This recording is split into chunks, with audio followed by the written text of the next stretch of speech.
nós estamos em constante desafio. E como que você vence isso? Você só vence de uma forma: você determinando que você vai passar a fazer tudo aquilo que você não gosta de fazer.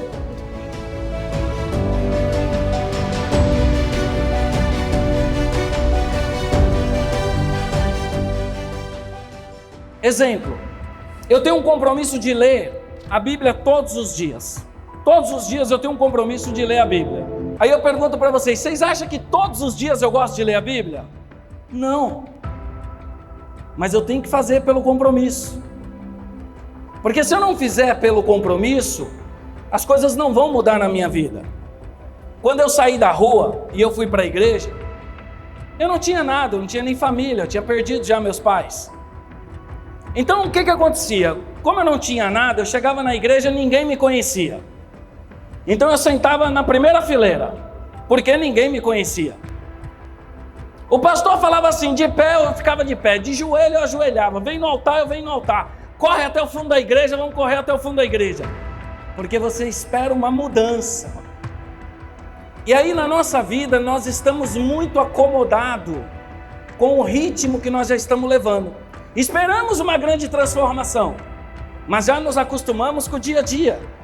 E o dia a dia nos acomoda a tal ponto que faz com que nós trazemos uma mensagem, sabe como? Deus sabe de todas as coisas. Tudo coopera para o bem daqueles que amam a Deus. Glória. Mas eu quero dizer para vocês que isso não vai mudar a sua vida.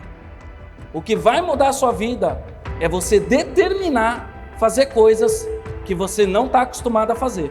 Vocês têm que começar a entender, eu preciso fazer coisas que eu não gosto, que eu não quero, mas que sei que vai me levar para algum lugar. Eu preciso começar a quebrar essas barreiras, porque eu já me acomodei numa posição que vai entrar ano e sair ano e eu estou na mesma posição. Uma coisa você precisa entender: quando você não tem nada, quando você não é próspero, quando você não é um empresário de sucesso, quando você não tem um ministério de sucesso, você precisa entender uma coisa: você está pertinho, mas muito perto de ter sucesso. Agora, quando você tem sucesso, você passa a ficar muito longe do teu ministério e muito longe da tua empresa. Isso eu vou dizer para vocês porque hoje eu tenho uma empresa muito grande. Eu não tinha empresa, morava na rua. Então eu orava todos os dias para Deus mudar minha vida financeira. Fiz um propósito na igreja de ofertar tudo que eu ganhava de segunda, quarta e sexta. E fiz isso por anos. Trabalhando no escritório para outra pessoa. As pessoas falavam para mim que o pastor estava andando de carro novo e eu morava dentro do escritório porque eu não tinha nem casa.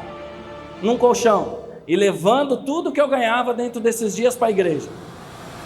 Mas chegou uma hora que Deus se inverteu, porque você nunca vai ter a oportunidade de falar para Deus que Ele está devendo para você. Nunca. Você nunca vai poder chegar e falar: eu ofertei, não recebi. Eu fiz isso, não recebi. Se você calcular matematicamente, você já recebe. E aí você está em casa. E de repente você ganha uma camisa. Você ganha um sapato. O irmão te chama para comer numa churrascaria. O irmão te chama para ir em Caldas Novas. Te chama para fazer uma viagem de pescaria, que você não vai precisar botar gasolina, nada. Jesus está falando: eu estou devolvendo o dinheiro que você ofertou. Porque a gente imagina que você vai ofertar o dinheiro e Ele vai te devolver o dinheiro. Não, o Senhor Ele está te devolvendo em condições que você está recebendo. Eu vou fazer uma obra. Aí a obra fica 50 mil. De repente eu faço uma compra, ganhei 10 mil. O Senhor está falando: já te devolvi mais 10. O problema é que nós não somos justos o suficiente com o Senhor de reconhecer o que Ele já vem fazendo na nossa vida. Porque o princípio de justiça é a gente reconhecer tudo isso. E quando a gente começa a compreender isso, as coisas começam a mudar sobre nossa vida. As coisas começam a se multiplicar sobre a nossa vida. A igreja é assim, gente. Vocês precisam estar nesse meio. Presta atenção, andavam 5.000 com Jesus. 5.000 discípulos andavam com Jesus. Dos 5.000 já caía para 500. De 500 ele tinha uma outra categoria que era mais próximo de 120. De 120 ele tinha outra categoria que era 12. De 12 ele tinha outra categoria que era 3, Pedro, João e Tiago. Dos 3 ele tinha uma categoria que era só 1, Pedro. Aí você precisa olhar e falar em qual categoria eu estou me enquadrando. Se eu estiver nos 5.000, eu vou comer quando eu estiver na relva e com fome. Mas no meio dos 5.000 eu vou preferir Barrabás no lugar de Jesus. Então você precisa começar a compreender e falar, cara, eu quero fazer parte dos 12, ou eu quero fazer parte dos 3, ou eu quero ser esse escolhido que Jesus escolheu. Quando Jesus sobe o monte, está Pedro, João e Tiago lá com ele. E Jesus vai lá e acorda só Pedro. Está Pedro, João e Tiago. E Jesus chega para Pedro e fala, Pedro, meu negócio é contigo aqui, ó. Só nós dois. Eu preciso que você ore um pouco mais comigo. Eu estou com um mistério diferente contigo, Pedro. Quando Jesus ressuscita, ele vira para Maria e fala, sabe o quê? Avisa os discípulos que eu ressuscitei, mas avisa a Pedro que eu quero falar com ele. Quer dizer, ele já separou Pedro dos discípulos. Por conta de atitude. Quando Jesus manda pisar nas águas, Pedro não desce a escadinha do barco, Pedro mergulha nas águas. Quando Jesus fala, eu preciso lavar teus pés, Pedro fala, lava o corpo inteiro. Quando Jesus está pregando no monte que tem 5.000 pessoas, todo mundo vai embora, inclusive os 12 vão embora, fica só Pedro. E Jesus diz assim, por que você não vai embora? Ele fala, e para onde? Se só o Senhor tem a palavra de vida eterna. Pedro foi mostrando em atitudes que ele era diferente. Você já percebeu que durante 3 anos, Jesus só entrou no barco de Pedro?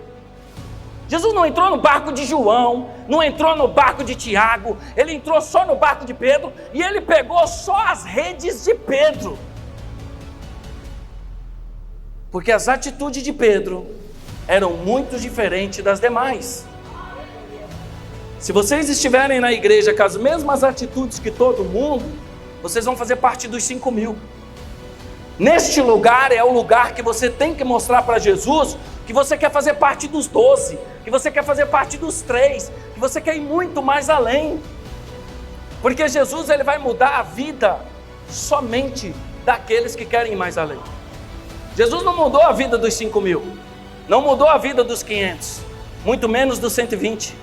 Jesus mudou a vida dos 12, dos 3 e principalmente ele transformou a vida de Pedro.